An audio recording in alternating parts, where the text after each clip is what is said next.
Boa noite, sejam bem-vindos a mais um estudo da série Porque Creio. Nos últimos 4 domingos, nós estamos estudando o livro do Apocalipse. Se você perdeu algum dos estudos anteriores, você pode procurar o nosso YouTube, que você já está acessando agora. E se você tiver alguma dúvida, algum comentário, você pode deixar também no nosso Instagram. Você pode procurar lá no nosso Instagram, Adventistas VGMT, e você pode mandar uma mensagem direta, ou então algum comentário numa das fotos que nós vamos responder você. Então, sejam bem-vindos a mais um culto, que Deus toque no coração seu nessa noite, que Deus fale ao seu coração nessa noite, e que mais uma vez Deus revele para você alguma coisa, como nós estamos estudando o Apocalipse, que é a revelação de Deus, então que Deus se revele a você nessa noite. Nós vamos agora começar cantando a nossa música tema, que é a música Eu Creio. E aí cante junto aí na sua casa também, juntamente conosco.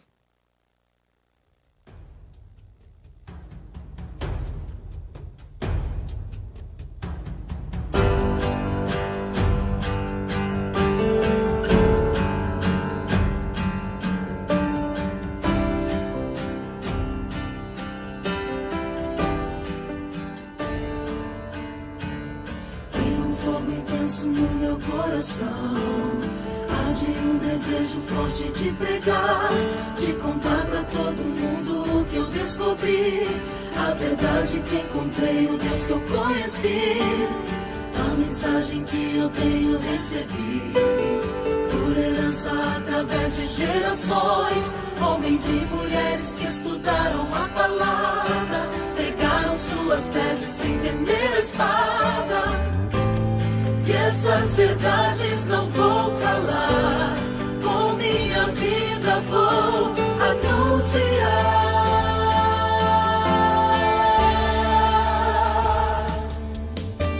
Eu creio só no que está escrito na palavra, eu creio que sou salvo somente pela graça, creio que é só por Cristo e seu sacrifício. Eu creio que é só pela fé que eu sou justificado. Eu creio que só Deus merece ser glorificado. Creio com minha mente e coração, com mesmo amor naquela geração.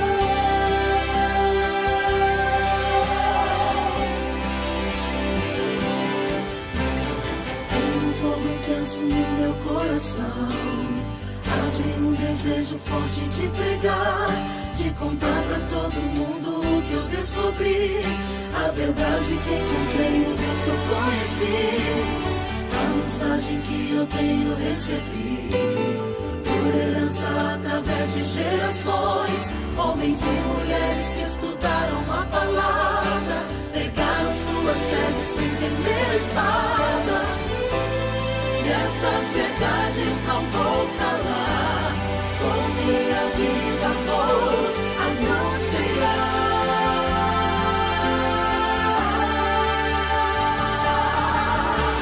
Eu creio só no que está escrito na palavra, eu creio que sou salvo somente pela graça, creio que é só por Cristo e seu sacrifício. Eu creio que é só pela fé que eu sou justificado. Eu creio que só Deus merece ser glorificado. Creio com minha mente e coração, com o mesmo amor daquela geração.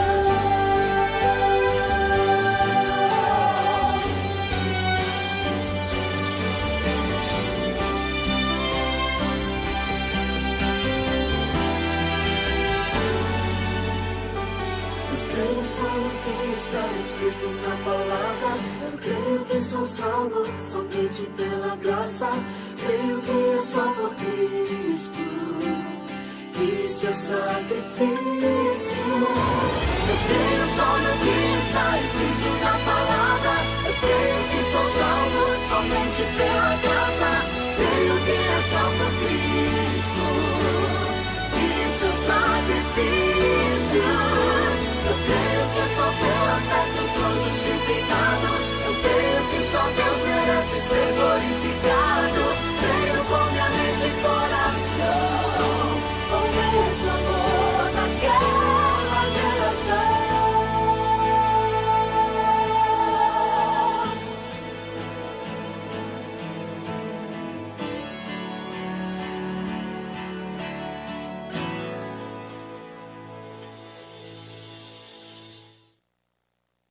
Eu creio, e você? Eu já estou aqui com a minha Bíblia aberta em Apocalipse capítulo 6, é o texto que nós vamos estudar nesta noite. Na semana passada nós vimos com o pastor Flávio que Jesus foi entronizado no céu e ele pegou o livro que ninguém podia pegar. E ele então começa a abrir os selos. O que acontece quando Jesus abre os selos? E mais interessante ainda, nós vamos estudar hoje que os primeiros selos eles se referem aos famosos 4 cavaleiros do Apocalipse. Então, se você já teve alguma dúvida sobre esse tema, se você já se importou, já ouviu falar desse tema, preste muita atenção no sermão de hoje, na mensagem de hoje. Nós vamos estudar um pouco mais sobre os 4 cavaleiros. E eu já ouvi falar que esses 4 cavaleiros apareceram num vídeo ali no Oriente Médio. Eu já ouvi falar que esses 4 cavaleiros são representantes de Satanás que vieram para destruir a terra logo antes do fim do mundo. Eu já ouvi tanta coisa sobre os 4 cavaleiros, mas o que de fato a Bíblia fala sobre os 4 cavaleiros do Apocalipse? Hoje nós temos a presença do pastor Flávio, que vai conduzir esse estudo conosco, nos ajudando a entender melhor, através da Bíblia, o que são os 4 cavaleiros do Apocalipse e o que nós podemos aprender com eles. Então, já deixa a sua Bíblia aberta, deixa seu coração e sua mente aberta também para ouvir o que a palavra de Deus tem a dizer para nós.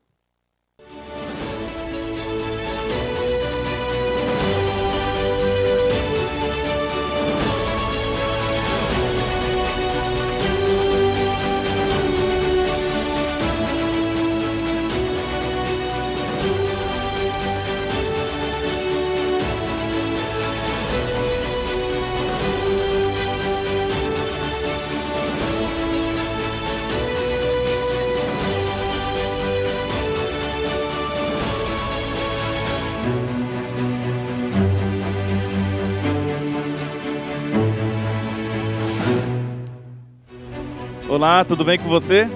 Seja bem-vindo a mais um estudo do Apocalipse da série Porque Creio.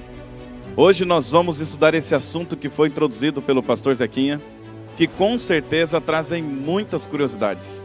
Tenho certeza que você tem acompanhado a gente e tem crescido muito no conhecimento da Bíblia Sagrada. E hoje nós teremos a oportunidade de desfrutarmos de mais conhecimento, justamente para entendermos o que significam esses símbolos, esses cavaleiros e tantos outros símbolos que nós veremos hoje, a partir do capítulo 5 de Apocalipse, capítulo 6, capítulo 7 e um pedacinho do capítulo 8. Porém, antes de nós abrirmos a palavra de Deus, é sempre importante nós pedirmos orientação de Deus. Nós orarmos e pedirmos para que Deus nos dê sabedoria. Então, convido você neste momento a fechar seus olhos aí e junto comigo falarmos com o nosso Deus. Vamos orar. Querido Deus, neste momento nós paramos um pouco para nos aprofundar nas Sagradas Escrituras, especialmente nesses assuntos proféticos, que são tão importantes neste momento da história deste mundo. Queremos pedir que o Senhor venha iluminar a nossa mente. O Senhor, que é o autor de toda a Bíblia, venha e nos ajude a entendê-la. E assim nós possamos crescer no conhecimento e, acima de tudo, colocar em prática cada lição que o Senhor tem para nós através da Tua palavra. Nós te pedimos também que o Senhor venha perdoar nossos pecados. Nós te suplicamos em nome de Jesus. Amém. Antes, porém, de abrirmos a Bíblia e entrarmos no assunto de hoje, eu gostaria de perguntar para o pastor Zequinha se tem alguma pergunta que ficou do tema passado, porque nossos internautas estão aí contribuindo com perguntas, com observações, com comentários. Pastor Zequinha, tem alguma dúvida aí que ficou do tema passado? Tem sim, pastor Flávio. Nós temos Mateus 27:52. A Juliane Santana ela fez a seguinte pergunta. O senhor leu esse texto semana passada que fala que algumas pessoas ressuscitaram quando Jesus morreu.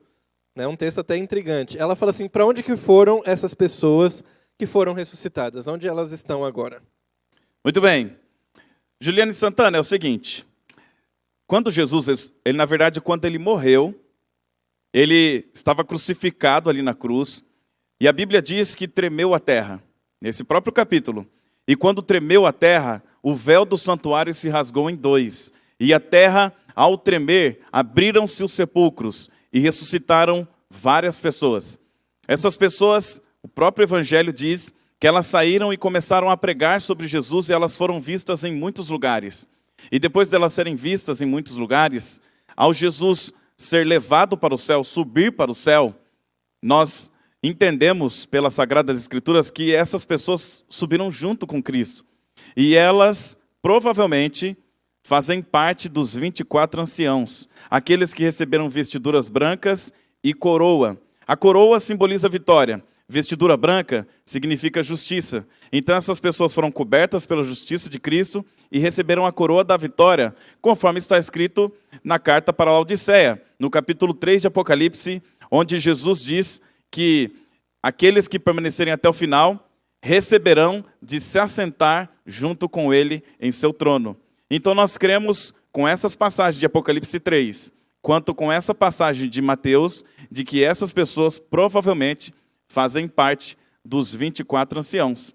Se você quiser saber um pouco mais detalhado, volte lá em nosso canal, Adventistas Várzea Grande, lá no YouTube, ou então na nossa página do Facebook, que também é Adventistas Várzea Grande, e você vai lá no nosso outro episódio, no episódio do domingo passado, onde você vai ver nós abordando esse assunto, tá bom? E ali nós vamos explicar com um pouco mais de detalhe, a visão do trono. Combinado? Tem mais alguma pergunta, pastor Zequinha? Tem mais uma, sim. A Elienay Oliveira, ela fez uma pergunta bem interessante. Ela falou assim, por que há tanta maldade no mundo? Por que pessoas boas, crianças inocentes, morrem de fome ou causas injustas tão cruéis? E por que Deus não provê logo uma solução para isso? Puxa, essa pergunta também é muito interessante. Por que Deus não destruiu o mal finalmente, né? Já que nós vemos em Gênesis capítulo 3, versículo 15, que a profecia era de que o filho da mulher, o descendente da mulher, ele esmagaria a cabeça da serpente. A serpente feriria seu calcanhar. Ali nós sabemos que profeticamente Deus estava anunciando a vinda de Jesus. Ele ia esmagar a cabeça da serpente, que em Apocalipse 12 nós vemos que é Satanás. Acontece que a serpente feriria o calcanhar de Jesus, que foi a crucifixão de Cristo. Se Jesus esmagou a cabeça da serpente, por que não acabou o mal de vez? É porque Jesus ainda não estabeleceu o reino dele aqui nessa terra.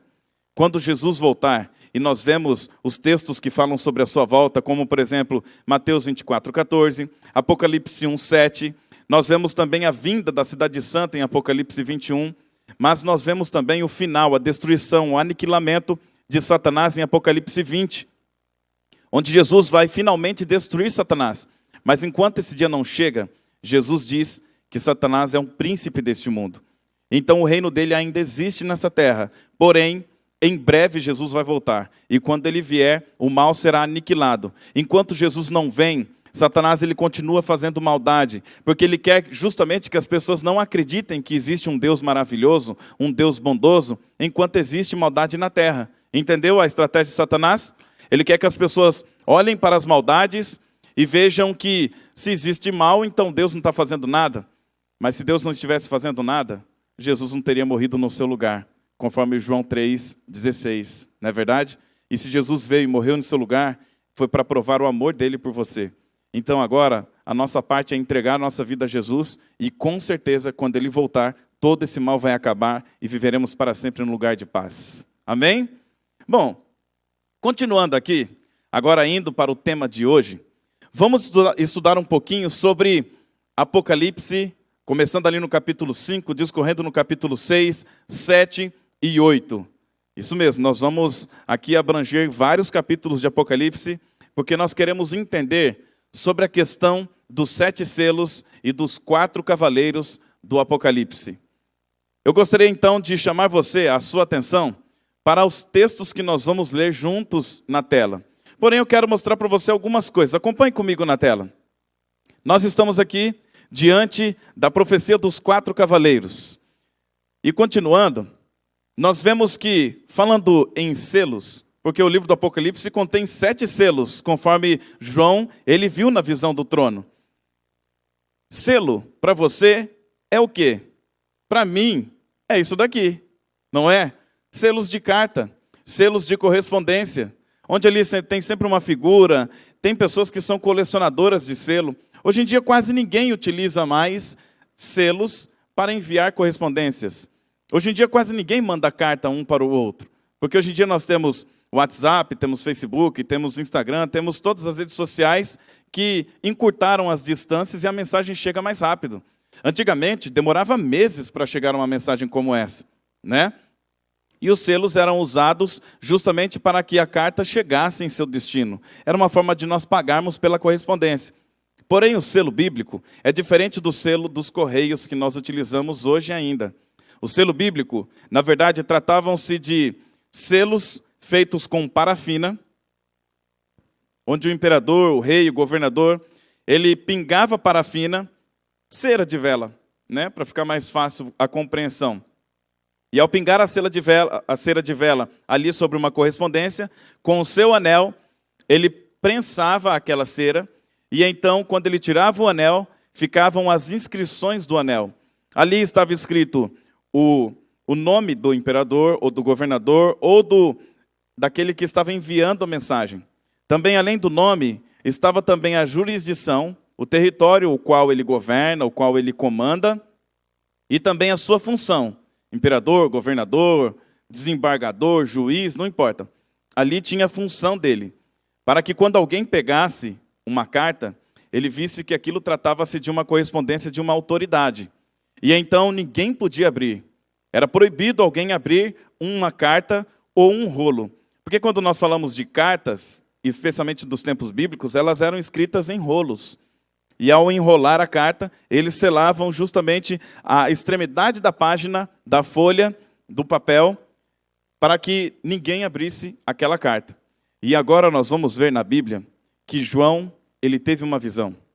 Especialmente no capítulo 5, e é esse capítulo que nós vamos ler agora, ele teve uma visão de um livro selado. Então me acompanhe na leitura da Bíblia. Se você estiver com a sua Bíblia, abra em Apocalipse capítulo 5.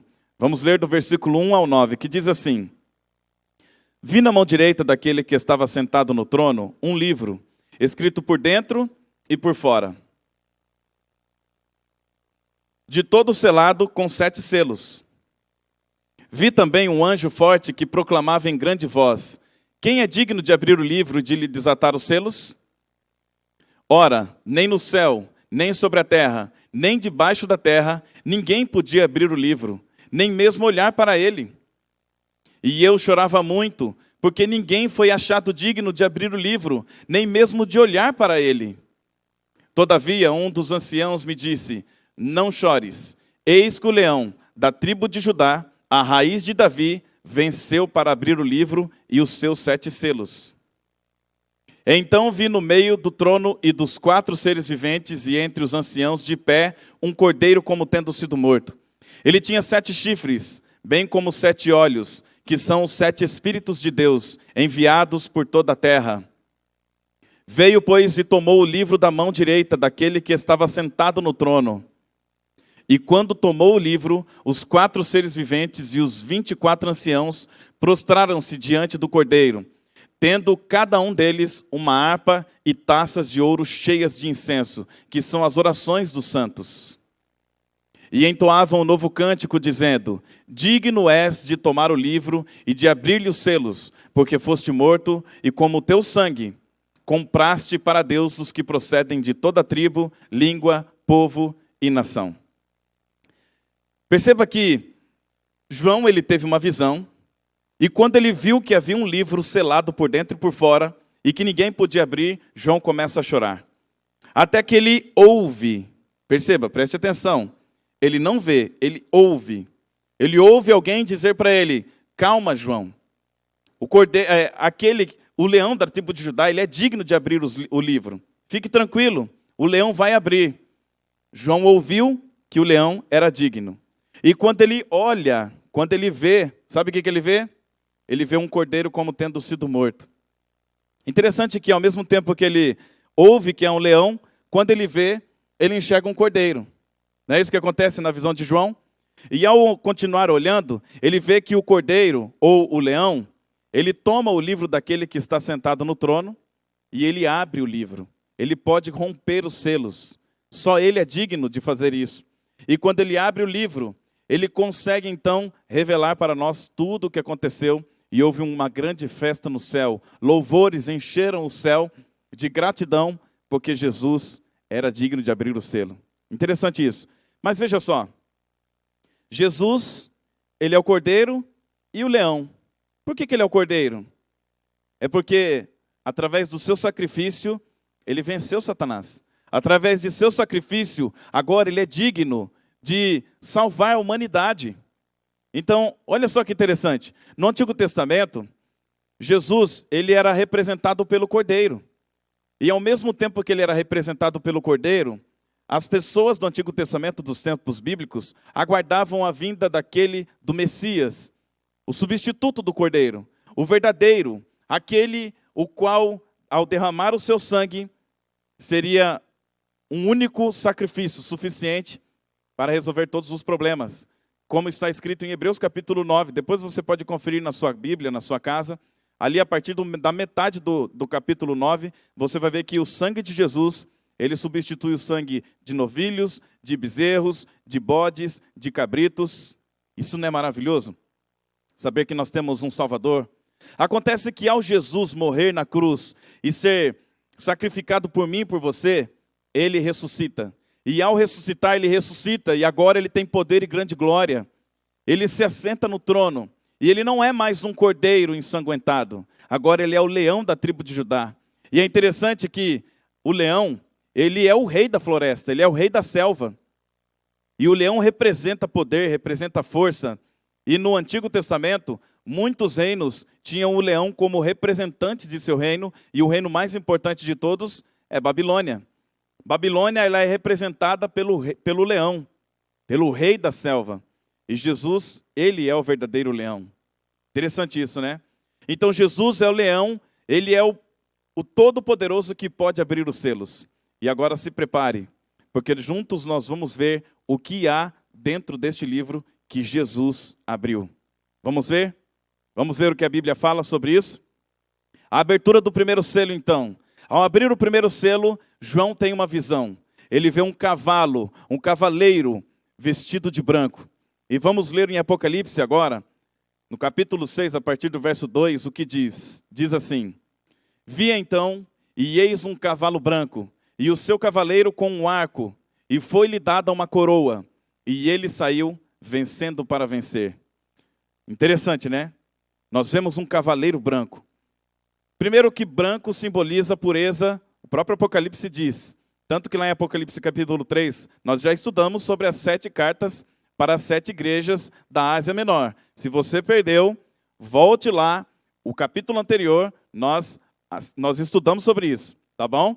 Então volte lá, entra no nosso canal e veja sobre as 7 cartas do Apocalipse e você vai ver como é interessante esse estudo. Mas, voltando aqui, João viu um cavaleiro branco. Cavalo era branco, suas vestes eram brancas. Esse cavaleiro simboliza pureza. Agora, antes de continuarmos, deixa eu falar uma coisa interessante para você. Para que você possa se contextualizar, porque nós vamos ver outros cavaleiros. Então, para que você entenda melhor sobre quem são esses cavaleiros, a primeira coisa que você tem que entender é que os 7 selos, eles fazem um paralelo com as 7 igrejas. Perceba que na Bíblia, ali no Apocalipse, nós vemos alguns grupos de 7. 7 selos, 7 cartas. Então, os 7 selos, eles fazem alguns paralelos, mas eles ampliam um pouco mais o assunto que foi abordado lá nas 7 cartas. Então, nada mais é, os 7 selos, os 4 cavaleiros e tudo que nós vamos ver agora, que a história de como Deus conduziu o povo dele ao longo das eras.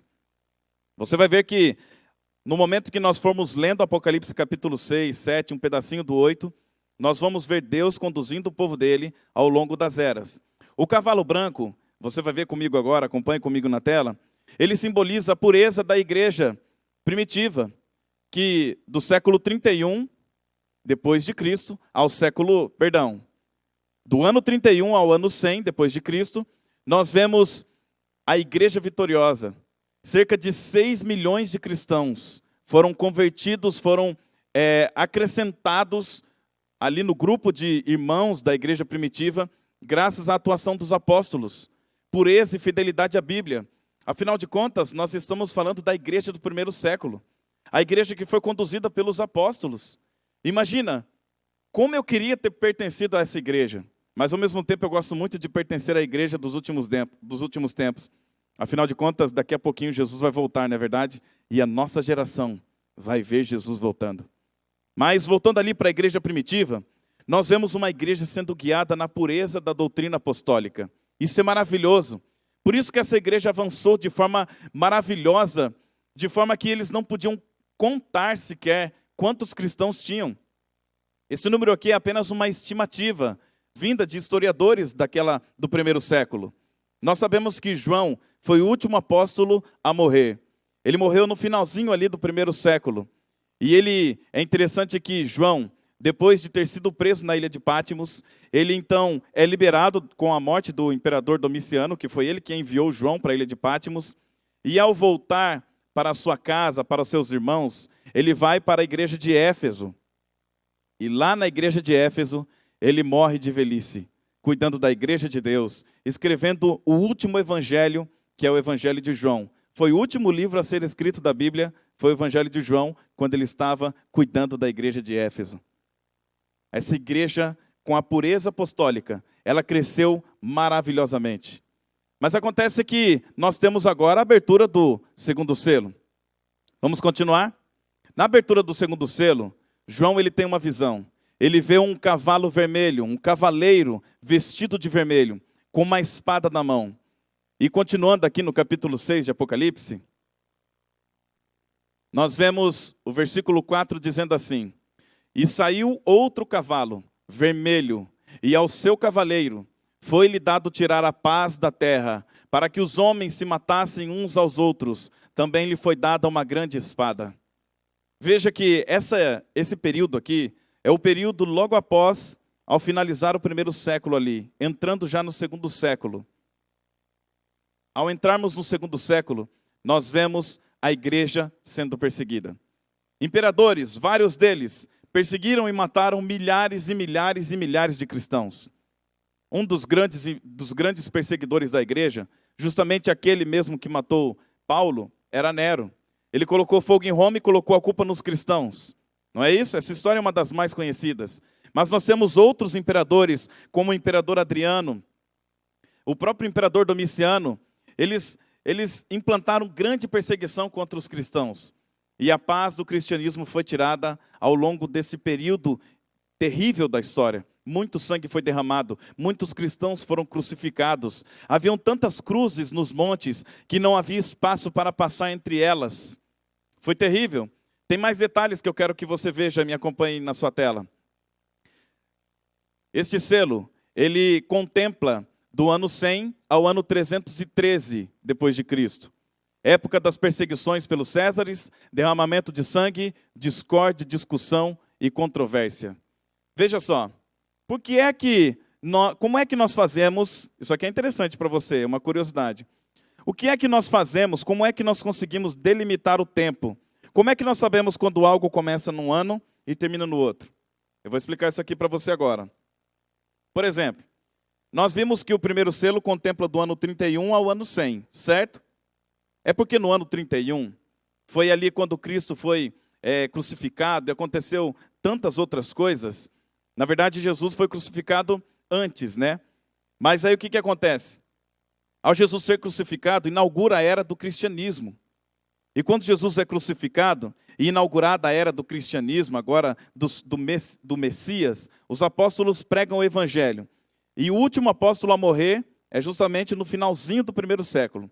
Então nós percebemos que ali existe uma forma que Deus guiou o povo com a doutrina apostólica de forma pura. Mas ao começar uma grande perseguição ali a partir do ano 100, nós então entendemos que ali começa um outro bloco. Porque nós vemos que o cavalo vermelho é justamente o cavalo do sangue, do derramamento do sangue, da perseguição, da morte, da controvérsia, da discussão. Entendeu? Então do ano 100 ao 313, uma grande perseguição. Mas como é que eu sei que acaba no 313? É porque surge um imperador, chamado Constantino I. Ele se converte ao cristianismo. E agora ele promulga a igreja cristã como a igreja oficial do reino. Interessante isso, né? E ao promulgar a igreja cristã como a igreja oficial do reino, e ele se converte, e ele é batizado por um líder, por um bispo da igreja cristã, o bispo Silvestre, batiza o imperador Constantino, e o imperador Constantino tem um sonho. E nesse sonho ele vê uma cruz. E ao ver essa cruz no sonho, ele diz que ouviu uma voz dizendo: por este símbolo vencerás. Daí em diante ele coloca o símbolo da cruz nos escudos dos grandes guerreiros de Roma. Tanto que existe uma cruz no escudo dos soldados de Roma. E dali para frente agora a igreja cristã se torna a igreja oficial do reino. E o que todos achavam que era uma bênção, se tornou uma maldição. Sabe por quê? Porque o imperador Constantino, ele agora começa a fazer um trabalho satânico. Ele começa a introduzir o paganismo dentro da igreja cristã. E aí nós vemos a abertura do outro selo. Acompanhe comigo. O terceiro selo é representado por um cavalo preto, um cavaleiro vestido de preto. E ele tinha uma balança na mão. Quando João viu essa imagem, ele entendeu, porque olha o que está escrito em Apocalipse, ainda no mesmo capítulo, no capítulo 6. Versículo 5 em diante. Quando abriu o terceiro selo, ouvi o terceiro ser vivente dizendo: vem. Então vi, e eis um cavalo preto, e o seu cavaleiro com uma balança na mão. E ouvi uma como que voz no meio dos 4 seres viventes, dizendo: uma medida de trigo por 1 denário, 3 medidas de cevada por 1 denário, e não danifiqueis o azeite e o vinho. Continuando ainda na tela, olha comigo algumas características da igreja na época do terceiro selo, do ano 313 ao ano 538. Neste período, começa a corrupção da fé. Como eu disse, o imperador Constantino, ao promulgar a igreja cristã como a igreja oficial do reino, ele faz com que os bispos se submetam também ao paganismo. O bispo de Roma começa a dominar. E aí surge uma grande época de fome e miséria espiritual. Não é fome de alimento físico. Então veja só. O imperador Constantino, ele começa a implantar o paganismo dentro da igreja primitiva. E isso começa a corromper a igreja. A fome começa a ser grande espiritual porque as pessoas não tinham mais acesso à Bíblia. Foi proibido que os cristãos lessem a Bíblia. Somente o clérigo, somente os nobres podiam ler a Bíblia. Os cristãos eram proibidos. Por isso é uma idade escura, chamada de Cavaleiro Negro. Porque houve trevas espirituais. As pessoas não podiam ter acesso à palavra de Deus. E aqueles que queriam seguir a Deus, seguir a Jesus conforme a sua palavra, eram perseguidos e mortos, porque a perseguição começa de novo. E como é que eu sei que do ano 313 ao 538? É porque no ano 313 é a conversão de Constantino I. No ano 538, com o imperador Justiniano I, esse imperador, ele faz um decreto, um novo decreto. Enquanto que o imperador Constantino, ele promulgou a religião cristã como a religião principal do Império Romano, onde abrangia ali grande parte da Europa, grande parte do mundo ocidental. O imperador Justiniano I, agora, ele faz um novo decreto. Ele faz o decreto da supremacia papal, onde o Papa agora se torna o homem mais poderoso e influente da terra, tanto no meio espiritual quanto no meio político. Isso começa no ano 538. Então perceba que blocos da história vão sendo divididos com acontecimentos muito importantes. E esse daí foi um dos maiores acontecimentos na igreja cristã. Porque a partir do ano 538, começa agora um grande bloco de perseguição. Um momento terrível. E aí então se abre mais um selo. Acompanhe comigo.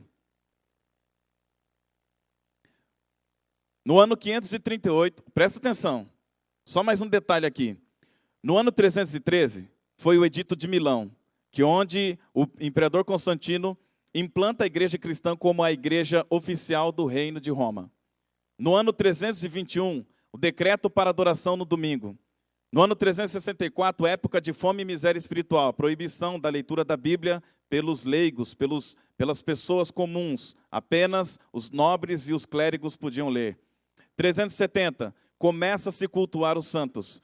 No ano 400, oração pelos mortos. No ano 530, dogma do purgatório. E agora então segue a abertura do quarto selo. E ao abrir o quarto selo, João, ele vê um cavalo amarelo. Ou tem traduções bíblicas que falam um cavaleiro pálido. E vamos ver o que João viu. Apocalipse 6, versículo 8 diz assim: E olhei, e eis um cavalo amarelo, e o seu cavaleiro sendo este chamado Morte. E o inferno estava seguindo, e foi-lhe dada autoridade sobre a quarta parte da terra para matar a espada pela fome, com a mortandade e por meio das feras da terra. Veja só, vamos ver algumas características que são destacadas aqui neste período. Do ano 538 ao ano 1517, degradação total da espiritualidade e também da moral das pessoas. Perseguição aos que seguem a Bíblia. Por que nós sabemos que isso se abranda em 1517? Porque em 1517 começa a grande reforma protestante. Com Martinho Lutero, ao pregar as 95 teses de justificação pela fé, começa ali um momento de refrigério. Mas a perseguição continua muito forte. No ano 538 em diante, começa uma grande perseguição, da qual nunca foi vista antes. Pior mesmo do que aquela que aconteceu antes. Tanto que esse cavaleiro amarelo ou pálido, ele representa a morte. Milhões de cristãos foram mortos. Vou repetir, não são milhares, milhões. Alguns historiadores estimam que cerca de 70 milhões de cristãos foram mortos durante todo este período de perseguição, que durou 1260 anos. É muito tempo, né? É claro que do ano 538 ao 1517 não são 1260 anos, mas já vou te falar por que são 1260 anos. Porém, voltando aqui para a perseguição, surgiu várias coisas para massacrar, matar os cristãos. E eu quero ver com você mais alguns detalhes que aconteceram aqui durante esse período. Veja comigo. No ano 998, institui-se o Dia dos Mortos.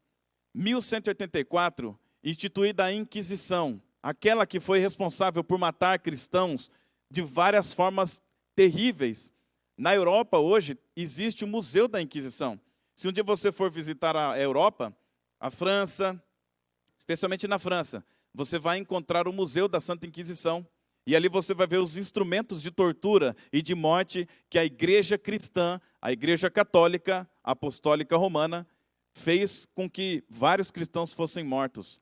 No ano de 1190, começa a venda de indulgências pela igreja católica. Indulgência nada mais é que um ingresso para entrar no céu. No ano de 1216 é instituída a confissão auricular, aquele confessionário que tem na maioria das igrejas católicas, onde os padres são os responsáveis em perdoar os pecadores. Em 1229 é proibida 100% a leitura da Bíblia. No ano de 1563, no Concílio de Trento, a tradição católica é colocada acima da Bíblia. Viu só? Quantas coisas terríveis aconteceram? Tudo isso fez com que trouxesse muito sofrimento sobre o povo. E Martinho Lutero, ele surge justamente na época onde tudo isso daqui que nós acabamos de ver estava acontecendo em tempo real. Tudo estava acontecendo a todo vapor. Martinho Lutero, ele não queria acabar com a igreja católica. Ele não queria destruir a igreja católica. Na verdade, ele era um professor de teologia. E ao estudar o livro de Romanos, que é o maior tratado de justificação pela fé que nós temos em toda a Bíblia, ele percebeu que a salvação era pela fé e não pela indulgência. Ele percebeu que as pessoas não precisavam pagar para ir para o céu. E ele então pensou que aqueles que estavam pregando sobre indulgência, sobre tudo isso, eles estavam enganados e que ele deveria então mostrar a verdade. Ele não estava ali com um ato de rebeldia, mas, para a tristeza dele, ele percebeu que, na verdade, tudo aquilo era feito de forma... eles tinham vontade de fazer aquilo. Era de forma intencional. Martinho Lutero, então, se frustra, mas ele continua pregando a justificação pela fé. E aí ele é perseguido. Martinho Lutero não foi morto, mas vários cristãos continuaram sendo perseguidos e mortos e massacrados. Mas aí, olha como Deus é maravilhoso. Ele, nas profecias, disse que a perseguição duraria 1260 anos. Se você for ali de 538 e somar 1260, você vai ver que essa profecia se cumpre e acaba em 1798. Porém, por que 1517 começa a grande reforma protestante? É porque Deus disse, na sua palavra, que ele encurtaria, que ele abreviaria esse tempo de perseguição. Interessante isso, né? Não é maravilhoso? Então Deus ele reserva para o povo dele um abreviamento, uma abreviação dos tempos, um tempo de refrigério, porque o povo não aguentava mais tanta perseguição por milhares de anos. É muito tempo. As pessoas tinham que se recolher nas montanhas, nas cavernas, nos lugares mais distantes da terra e viverem escondidos. Mas vamos continuar. Acompanhe comigo. A abertura do 5º selo. E agora fica muito interessante, mais ainda, porque nós começamos a nos aprofundar. Você está vendo aqui um altar de sacrifícios. Um altar que era utilizado no templo, no santuário, lá do Antigo Testamento. Aquele santuário que Deus pediu para que Moisés construísse. E continuando aqui, vamos ler o que João viu. Conforme Apocalipse, capítulo 6, do verso 9 a 11, João tem essa visão. E diz assim: quando ele abriu o 5º selo, vi, debaixo do altar, as almas daqueles que tinham sido mortos por causa da palavra de Deus e por causa dos testemunhos que sustentavam. Clamaram em grande voz, dizendo: até quando, ó soberano Senhor, santo e verdadeiro, não julgas nem vingas o nosso sangue dos que habitam sobre a terra? Então a cada um deles foi dada uma vestidura branca, e lhes disseram que repousassem ainda por pouco tempo, até que também se completasse o número dos seus conservos e seus irmãos que iam ser mortos, como igualmente eles foram. Veja só, esse texto, ele é um texto provocativo, onde nós vemos aqui alguns elementos interessantes. Nós vemos mártires, nós vemos mártires clamando, almas clamando. Por falar em perguntas provocativas, eu quero aproveitar esse tempinho aqui e perguntar para o pastor Zequinha. Pastor Zequinha, tem alguma pergunta aí, neste momento, relacionada a este assunto? Pastor, tem sim uma pergunta que foi feita aqui justamente sobre esse texto, que diz assim: almas debaixo do altar dos que haviam sido mortos. A gente não aprendeu na Bíblia, a gente não aprende na Bíblia justamente que nós somos uma alma. Foi o tema do sermão de sábado agora. Nós vimos que nós somos uma alma, nós não temos uma alma. Então, o ser humano é uma integridade, e quando nós morremos de fato. Por que esse texto aqui fala de almas que foram colocadas debaixo do altar, estavam ali clamando e eram almas de pessoas mortas? O que esse texto está dizendo aqui para a gente? Olha só, esse texto aqui, mal interpretado, pode dar margem para o espiritismo, para a imortalidade da alma. E realmente essa pergunta é muito importante, pastor Zequinha, muito obrigado. Então vamos entender uma coisa. Nós vimos aqui nesse texto que João, ao ver a alma dos decapitados, daqueles que foram mortos pelo nome de Cristo, esses daí, eles receberam uma ordem dizendo: esperem, que ainda outros irão morrer, descansem. É interessante que no ano de 1517, quando começa ali o período da Grande Reforma, nós vemos que ainda a perseguição continua. Ela ainda não cessa, porque não se completaram ainda a profecia de 1260 dias, ou 1260 anos, que começa no ano 538, e se você fizer um cálculo rápido aí na sua calculadora, você vai ver que tem que acabar em 1798, certo? Isso completa 1260 anos de perseguição. Acontece que essa pergunta aí, ela também se refere a algo simbólico. Olha que interessante. Vocês se lembram da história de Caim e Abel? Vocês se lembram que Caim matou Abel? E quando Deus ele vai conversar com Abel, ele diz assim para ele diz assim para Caim: Caim, onde está seu irmão? Porque o sangue dele clama a mim. Em primeiro lugar, sangue fala? Não fala, né? Mas é uma forma poética de dizer que o sangue que foi derramado na terra, ele é a testemunha contra Caim. E a morte dos mártires ali, que estão embaixo do altar, é interessante porque o altar é justamente o lugar onde eram feitos os sacrifícios. Veja só comigo na tela. João vê as almas dos santos mártires no altar, requisitando a Deus vingança pelo seu sangue derramado. Entenda. Então eles estavam requisitando vingança pelo sangue derramado. E o altar, justamente, ele era o lugar onde, além de fazer o sacrifício, o altar que eu me refiro, são os altares construídos lá do antigo sistema de perdão de pecados, do antigo sistema cerimonial, onde os cordeiros, eles deveriam ser mortos. Então, quando se matava um cordeiro, o seu sangue, ele era derramado na base do altar. Veja só, e os mártires, olha comigo na tela, os mártires são homens e mulheres santos, crianças de todas as idades, que eram postos como circo, tanto no grande Coliseu, quanto em outros lugares, eles eram postos como espetáculos. E muitos cristãos foram mortos em estacas, foram mortos em fogueiras, foram mortos no Coliseu, mortos por leões. E isso era um espetáculo para o mundo. E foi muito sangue derramado. Assim como no altar, quando um cordeiro ele era levado por um pecador para ser morto em seu lugar, e então pegava o sangue daquele cordeiro e derramava a base do altar, assim também o sangue desses mártires que morreram em nome de Jesus, eles eram considerados sangue que era derramado na base do altar como oferta ao Senhor.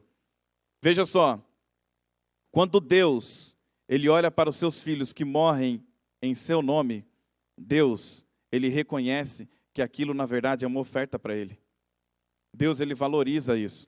Então, respondendo agora de forma resumida a pergunta do pastor Zequinha, que é muito importante, na verdade nós não estamos vendo aqui almas que desencarnaram. Nós estamos vendo apenas uma forma poética de dizer que o sangue dos mártires que foram derramados ali na Idade Média, na grande perseguição, tratam-se apenas de pessoas que têm um grande valor para Deus e de que em breve Deus vai vingar o sangue desses mártires. E quando ele fala, aguarde um pouco, porque outros ainda vão morrer, é porque do ano 1517 ao ano 1798 continua ainda a grande perseguição.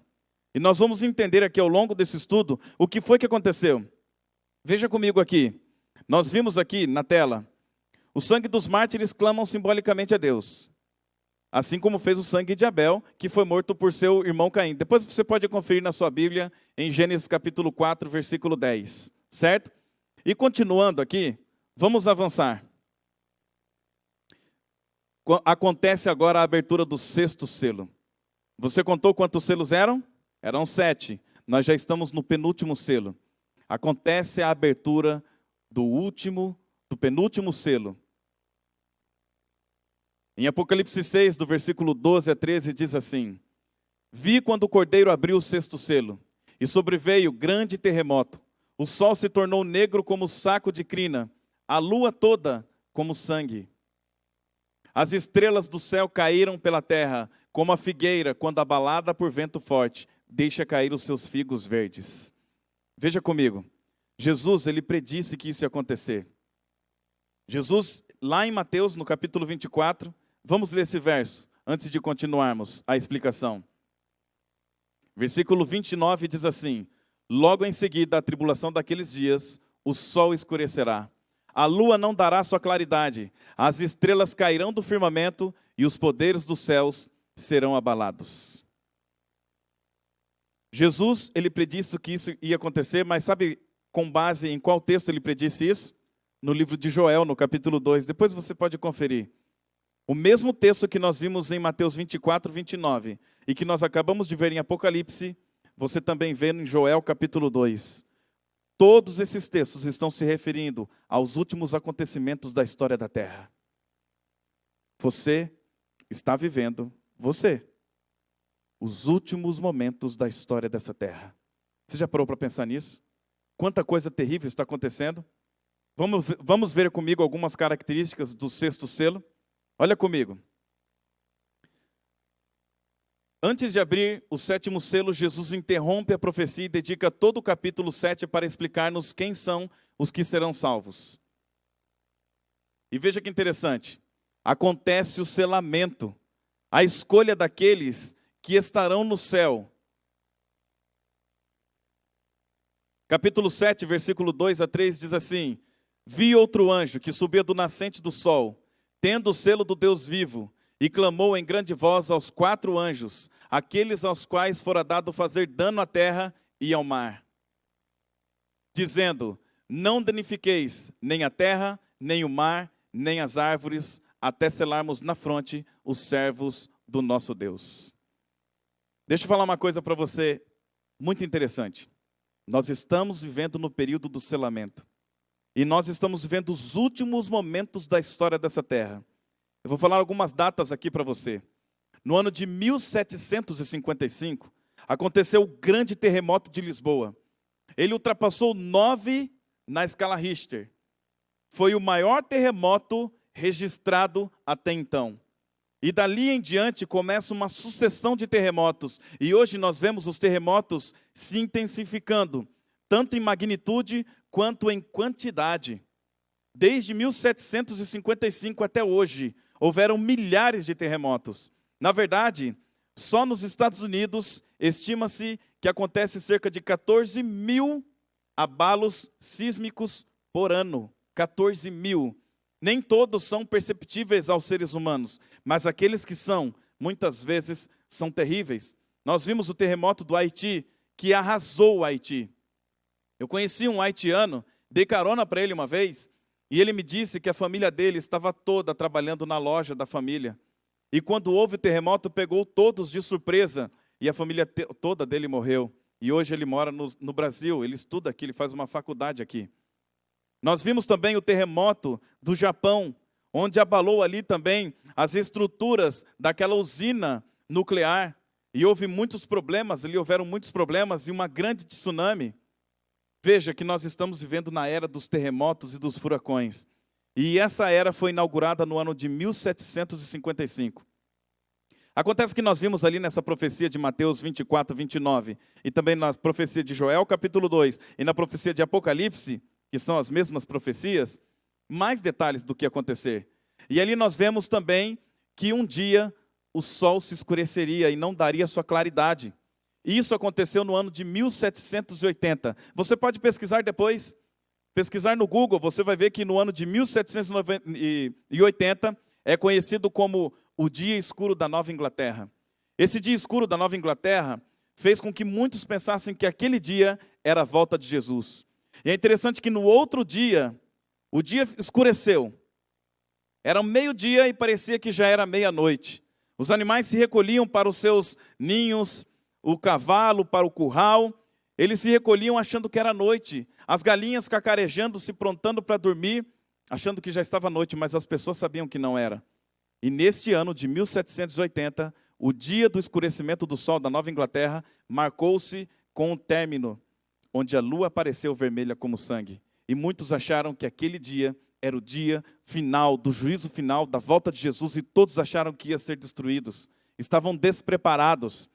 Mas não para por aí, porque ainda não se cumpriu todos os detalhes de Mateus 24, versículo 29, onde Jesus também diz que além do sol se escurecer, além de tudo isso, as estrelas cairiam do firmamento. Você já viu uma estrela cadente? É claro que popularmente nós chamamos de estrela cadente um meteorito que entra na atmosfera terrestre. Mas nós sabemos que é só uma pedra, que ao entrar na atmosfera, ela é consumida, porque nós temos uma proteção natural que Deus colocou na terra, senão choveria pedra todos os dias aqui na terra. Nós chamamos de estrela cadente popularmente, não é? No ano de 1833, aconteceu a maior chuva de estrelas até então registrada. Essa chuva de estrela era 3 horas da manhã. E quando as pessoas olharam para o céu, elas viram o céu todo tomado por meteoritos, estrelas cadentes. E eram tantas que a noite que era para estar escura, ficou clara como o dia.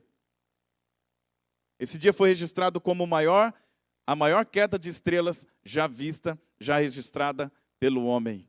Interessante, né? Então, olha a sucessão de acontecimentos que Jesus disse que aconteceria. 1755, o grande terremoto de Lisboa. 1780, o dia escuro com a lua como sangue. E 1833, a queda das estrelas. Tudo isso fez com que houvesse um grande despertamento e as pessoas corressem para a Bíblia novamente. Mas calma, antes de continuarmos, vamos pensar em mais um detalhe. No capítulo 7, Jesus ele dá uma pausa na revelação dos 7 selos para mostrar para João que durante este período, o período em que acontecessem essas coisas, haveria o selamento dos servos de Deus. E quem serão aqueles que serão selados por Deus? Todo aquele que desejar, todo aquele que aceitar.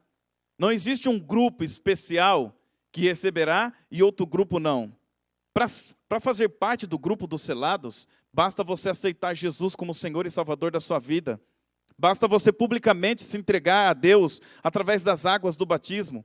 Basta você ser fiel a Ele nos mandamentos e você estará sendo selado. A Bíblia não fala em nenhum momento que você deve ser perfeito, que você deve ser impecável. Não, mas que você deve ser fiel a Deus, isso sim. E quem são os fiéis a Deus? São aqueles pecadores que mesmo quando tropeçam e caem, eles voltam para Jesus e pedem perdão e continuam seguindo. Mesmo na contramão do mundo, eles continuam seguindo. Esses são os selados de Deus. Mas vamos continuar. Temos mais coisas aqui. E agora a abertura do 7º selo. Acompanhe comigo em Apocalipse capítulo 8. E vamos ver a abertura do último selo. Que diz assim: quando o Cordeiro abriu o 7º selo, houve silêncio no céu, cerca de meia hora. Esse texto aqui é espetacular. Silêncio no céu durante meia hora. Acompanhe comigo o raciocínio. Você que estudou comigo lá em Apocalipse, lá no horóscopo infalível, você viu comigo que Deus, Ele prediz o futuro. E Ele sabe de todas as coisas antes dela acontecer. Se você não viu, entre no nosso canal de novo e veja lá e assiste todos os nossos episódios. Nós já estamos no 5º episódio da série Porque Creio Apocalipse. Então vá lá, assista desde o primeiro. O primeiro nós temos um convidado especial que é o pastor Heverson, onde ele fala do Apocalipse do Rei, onde ele dá uma explanada de forma geral sobre este livro maravilhoso. E depois, ao longo da série, você vai ver que nós vamos desvendando ali alguns mistérios onde a própria Bíblia revela para nós. Então, vindo para cá, em Apocalipse capítulo 8, no versículo 1, nós vimos que Deus, Ele reservou algo especial para nós. Especialmente no versículo 1, Ele diz que Jesus vai voltar. E Ele diz que quando Jesus voltar, haverá meia hora de silêncio no céu. Por que haverá meia hora de silêncio no céu? O que vai acontecer? Mas vamos entender primeiro essa meia hora, senão nós não vamos conseguir entender esse acontecimento maravilhoso. Então acompanhe comigo. Em Mateus capítulo 25, versículo 31, olha o que Jesus diz a respeito de sua volta. Quando vier o Filho do Homem na sua majestade e todos os anjos com ele, então se assentará no trono da sua glória. Pergunto para você, Jesus disse que quantos anjos virão com ele? Você prestou atenção? Jesus diz, todos os anjos. Todos. Não ficará nenhum anjo sequer no céu. Por isso haverá meia hora de silêncio no céu com a sua volta. Nenhum anjo ficará no céu. E agora a gente fica intrigado, porque o que significa meia hora? A própria Bíblia revela o que significa a profecia de tempo. O que significa um dia, um ano em profecia? Vamos ver? Nós vemos aqui em Números, no capítulo 14, versículo 34, a explicação desse princípio dia-ano, onde diz assim: segundo o número dos dias em que espiastes a terra, 40 dias, cada dia representando um ano, levarei sobre vós as vossas iniquidades. 40 anos e tereis experiência do meu desagrado. Veja que aqui o profeta, no caso Moisés, ele explica que cada dia equivale a um ano. Mas nós vemos também em Ezequiel a mesma explicação agora com outra profecia. Aqui em Ezequiel capítulo 4, versículo 6, nós vemos o seguinte: quando tiveres cumprido estes dias, deitar-te-ás sobre o teu lado direito, e levarás sobre ti a iniquidade da casa de Judá. 40 dias te dei, cada dia por um ano. Voltarás, pois, o rosto para o cerco de Jerusalém, com o teu braço descoberto, e profetizarás contra ela. Veja que interessante. Tanto o livro de Números quanto o livro de Ezequiel, eles trazem profecias para os tempos deles, onde nós vemos ali a interpretação dia a ano, onde nós vemos a explicação. Então, cada dia em profecia equivale a um ano. agora nós podemos entender algo fantástico de Apocalipse capítulo 8, versículo 1, onde diz que haveria meia hora de silêncio no céu. Veja comigo, meia hora utilizando o princípio dia-ano. Vamos ver. Acompanhe comigo. Se cada dia equivale a um ano, e cada dia tem 24 horas, então são 12 meses. 12 horas, que é a metade de um dia inteiro, equivalem a 6 meses. 6 horas equivalem a 3 meses. 2 horas equivalem a um mês. 1 hora equivalem 2 semanas. 30 minutos equivale a 1 semana. Você percebeu que quando nós vimos ali em Apocalipse capítulo 8, versículo 1, nós vimos que haverá silêncio no céu de meia hora. E nós vimos que Jesus, ao relatar sobre a sua vinda em Mateus 25, quando ele vier, todos os anjos virão com ele. Quando nós olharmos para o céu nesse grande dia, nós veremos uma nuvem de inumeráveis anjos, onde os anjos tomarão conta do céu. Nós não poderemos contar, assim como João não pôde quando ele viu a multidão de anjos. Quando Jesus estiver voltando com poder e grande glória, nós veremos uma grande nuvem branca. E quando essa nuvem se abrir e tomar conta de todo o céu, de um horizonte a outro, nós veremos anjos de Deus ao redor do trono de glória de Jesus, que estará bem no meio, mais brilhante do que a luz do sol. Não sabemos se quando Jesus voltar, será dia. Mas uma coisa eu sei, se for dia, a luz de Jesus vai ser mais brilhante que a luz do sol. Se for noite, o sol não vai fazer diferença nenhuma, não vai fazer falta nenhuma, porque Jesus vai iluminar toda a terra. Em Apocalipse 1:7 diz que todo olho verá, todas as pessoas do globo terrestre verão Jesus vindo com poder e grande glória. Não sabemos como isso vai acontecer, mas essa é a abertura do 7º selo. Perceba que nós vimos a trajetória do povo de Deus em cada selo. Nós vimos os 4 cavaleiros ali simbolizando períodos da história do povo de Deus. Nós vimos o cavaleiro branco, que simbolizava a igreja pura, a igreja primitiva, a igreja dos apóstolos, a igreja da doutrina verdadeira. Mas infelizmente, com o passar do tempo, a partir do século I, ali no início do século II, nós vemos a igreja agora se vendendo, se corrompendo, e nós vemos um outro cavalo, o cavalo vermelho, que persegue, mata, massacra o povo de Deus, os cristãos. E então na sequência nós vemos o cavaleiro preto, onde a igreja se vende. A doutrina verdadeira é corrompida. A igreja agora cristã, que era para trazer a luz para a terra, ela está em trevas espirituais. Por isso o cavalo preto. E ao se vender ao bispo principal homem da igreja lá de Roma, ao se vender, ao deixar as doutrinas pagãs entrar na igreja, Deus separa o povo dele. E o povo dele se espalha por vários lugares da terra. Eles queriam apenas ler a Bíblia, mas eles não tinham mais acesso, eles estavam com fome da palavra, mas não podiam mais ler a Bíblia. E então no ano 538 começa o cavalo vermelho. E o cavalo vermelho agora com a sua espada, e vermelho por ser sangue, começa uma perseguição, um massacre, do qual nunca havia acontecido antes. Mesmo aqueles que mataram os apóstolos não chegavam perto, não se aproximavam, porque agora a perseguição não era mais do império, a perseguição agora era de cristãos matando cristãos. E nós vimos que milhões de cristãos foram mortos, mas Deus cuidou de seus filhos, preservou cada um deles, e mesmo aqueles que foram mortos não foram mortos em vão. Eles já estão com a coroa reservada, eles morreram pelo sangue do Cordeiro, e agora eles estão aguardando a volta de Jesus, para receberem das mãos de Deus a coroa da vitória que está reservada a eles.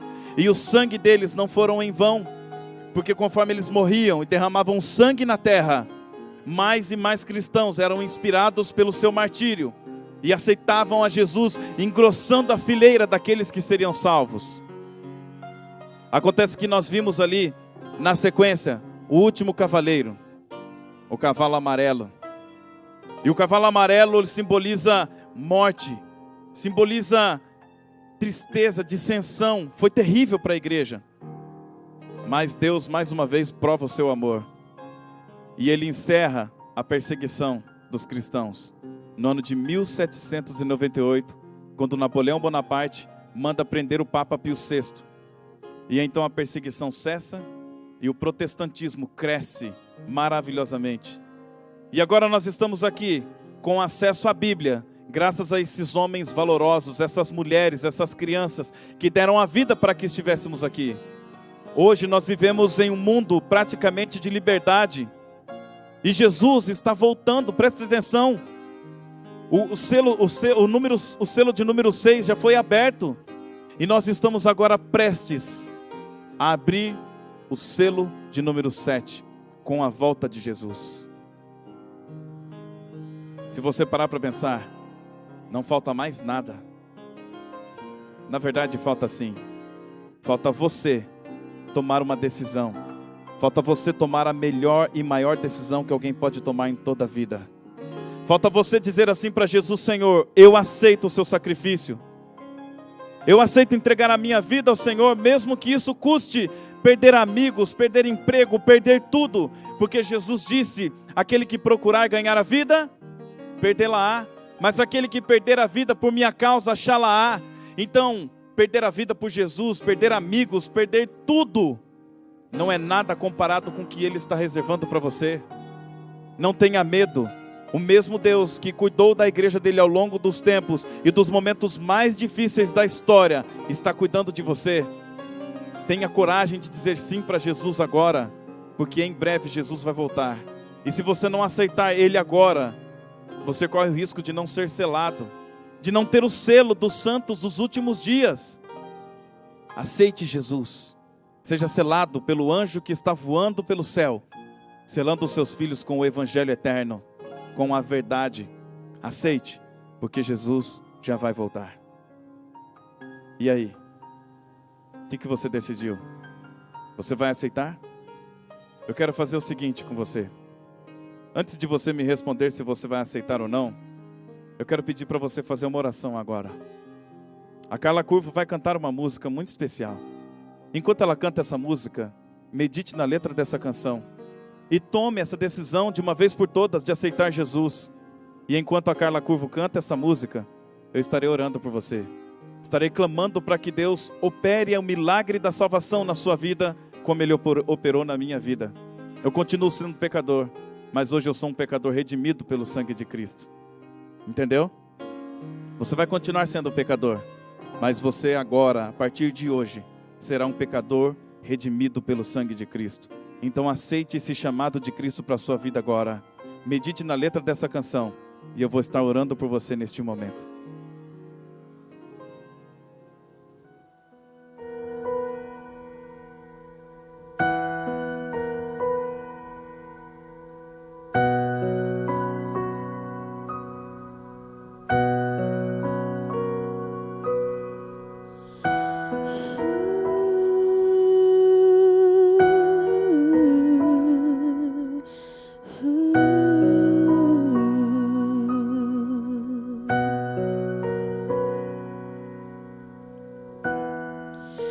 Sonho com o dia em que a dor não existirá.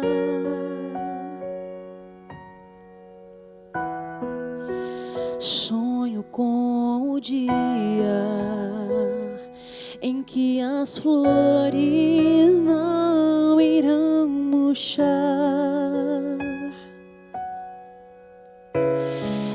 Preciso encontrar um lugar onde a paz reinará. Lá será o meu lar. Eu vou viver num lugar de amor.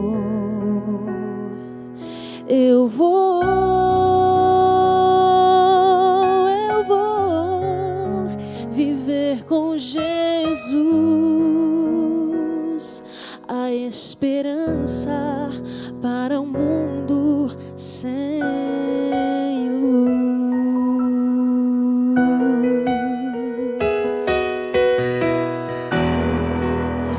Vou rever amigos que se foram sem dizer adeus.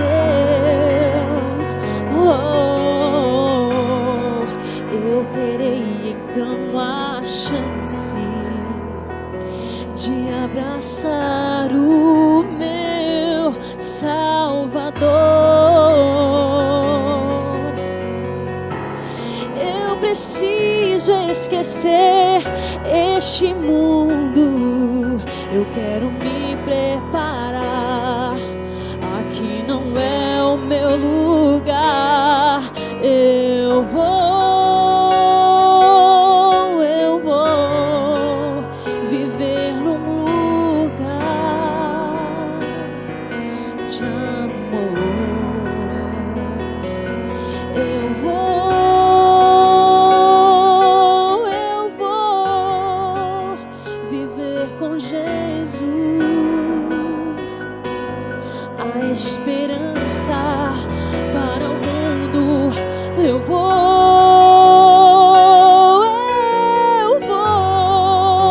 viver num lugar de amor. Eu vou, sim, eu vou viver com Jesus, a esperança para um mundo sem luz.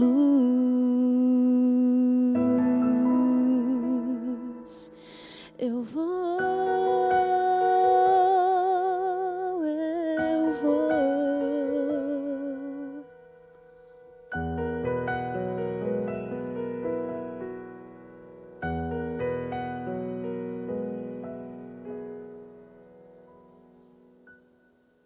Amém.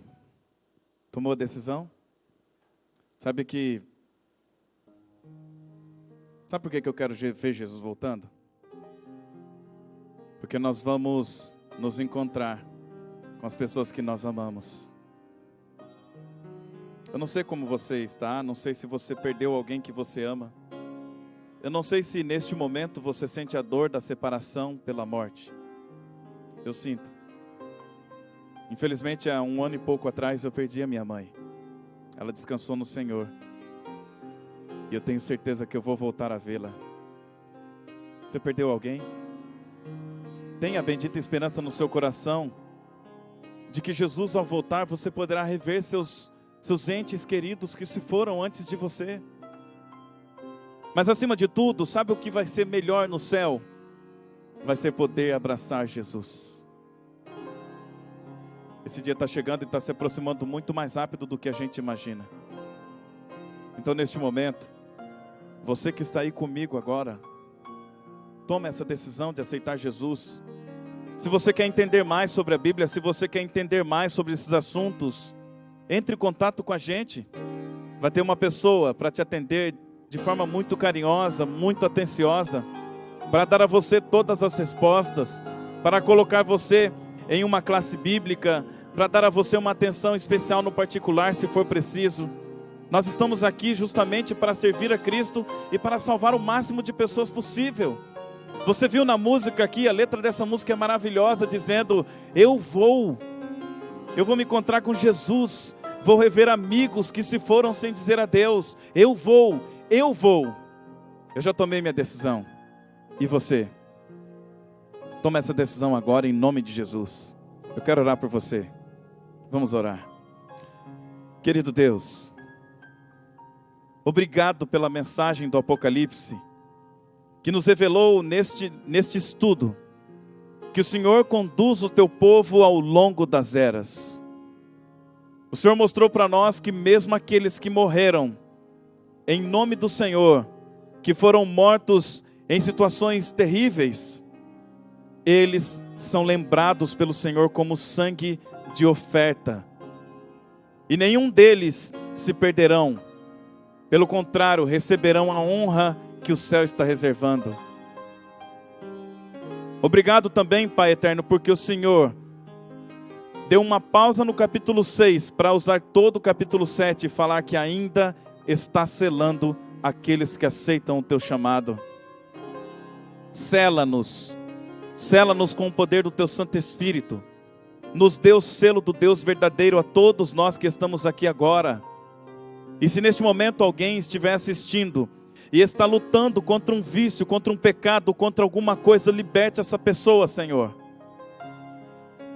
E se essa pessoa desejar se entregar ao Senhor, toque no coração dela para que ela entre em contato com a gente, para que assim, como servos do Senhor, possamos fazer o que for preciso, para que essa pessoa conheça mais e mais do teu amor, assim como o Senhor já revelou a nós. Toma em nossa vida então, toma a nossa vida em tuas mãos, opera em nossa vida o milagre da salvação, e abençoa aqui para que no próximo encontro, nós possamos voltar e nos aprofundar mais e mais na tua palavra, em nome de Jesus, amém. Deus abençoe você e até o próximo encontro. Depois de passar tempo com a palavra de Deus, a gente percebe o quanto isso nos enriquece e nos faz crescer. E hoje nós vimos sobre os 7 selos, a atuação de Deus ao longo da história. E mais importante, vimos que Jesus está perto de voltar. Eu sei que, como a música disse, você quer ir juntamente com Ele. Mas eu sei que você não quer ir sozinho. Então não se esqueça de curtir esse vídeo e compartilhe para uma pessoa e manda assim: eu quero ver você lá no céu junto comigo. Nós vamos também mostrar o resultado do sorteio da semana passada nas nossas redes sociais. Você pode procurar no link que na rede que está aparecendo aqui embaixo, do Instagram, Adventistas VGMT, e do Facebook, Adventistas Várzea Grande. Só você procurar lá que o resultado vai estar lá para você encontrar. E nós nos vemos na semana que vem em mais um estudo da série Porque Creio. E o tema da semana que vem também é muito interessante, os 144.000 e o selo de Deus. Vamos estudar um pouco mais sobre esse tema, então não perca a semana que vem e já também programe para convidar outros amigos para estar juntos. Até semana que vem.